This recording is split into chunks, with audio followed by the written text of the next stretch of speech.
दिवसागणिक महाराष्ट्रामध्ये गुन्हेगारी वाढते, महिलांवरती अत्याचार वाढत आहेत. कालच आपल्याला माहिती आहे, मी निघत असताना त्याच्या काही मिनिटं आधी विधान भवनाच्या परिसरातच मारामारी झाली.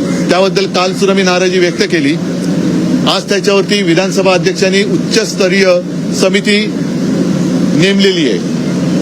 ठीक आहे, उच्चस्तरीय समिती नेमण्याबद्दल माझा काही आक्षेप नाहीये, पण ही गुन्हेगारी एवढी फोफावली कशी?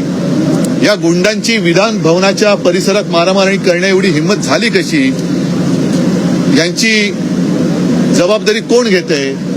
ज्यांच्या बरोबर आणले त्यांना आम्ही कारवाई करू वगैरे वगैरे, सगळं ऐकायला खूप चांगलं आहे, पण मुळात एवढं धाडस झालं कसं? आणि मला असं वाटतं की याचं कारण एक आहे की गेल्या काही वर्षांमध्ये सत्तेच्या हव्यासापायी गुन्हेगार गुंड प्रवृत्तीचे, मग त्याच्यामध्ये काही मोकाचे असतील, काही कुठले आरोप असतील, ज्यांच्यावरती अगदी भारतीय जनता पक्षानेच दाऊदचे साथीदार असल्याचा आरोप केला. इक्बाल मिर्ची बरोबर व्यवहार केल्याचे आरोप केले गेले.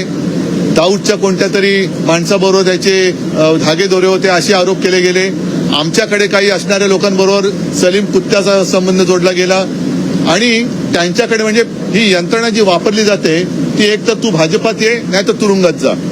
मग साहजिकच आहे, लोक भाजपात जातात आणि भाजपात गेल्यानंतर वॉशिंग पावडर लावून त्यांना धुतलं जातं, नाव खाऊ घातलं जातं आणि त्यांना राजाश्रय दिला जातो. त्याचा हा दुष्परिणाम आहे. आणि तो दुष्परिणाम जरी असताना सत्ता मिळालेली असली तरी आपल्या राज्याचं, महाराष्ट्राचं नाव हे संपूर्ण देशातच नव्हे तर जगामध्ये त्याला यांनी काळीमा फासलाय, केवळ आणि केवळ सत्तेच्या लालसेपायी.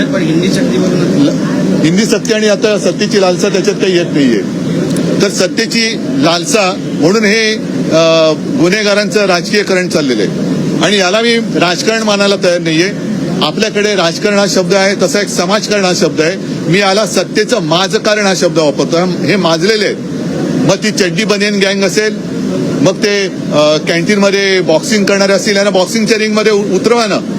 मग ते माईक टायसन वगैरे नावं तुम्ही ऐकली असतील, त्यांच्यासमोर या बहादुरांना उतरवा. गळ्यात नुसते वागणं किंवा ते दात घालून फिरतात, त्यांचे दात नाही का बुक्क्यात पाडले त्यांनी बॉक्सरनी, तर मग त्या बोलक्या दातांनी इकडून दादागिरी करून दाखवावी. ते गोरगरिबांना बॉक्सिंग करणारी लोक हे सगळे कसे मातले, कोणी वाजवले? यांना काही जाब विचारण्याची हिंमत कोणामध्ये आहे की नाही, याचं काहीच उत्तर नाहीये.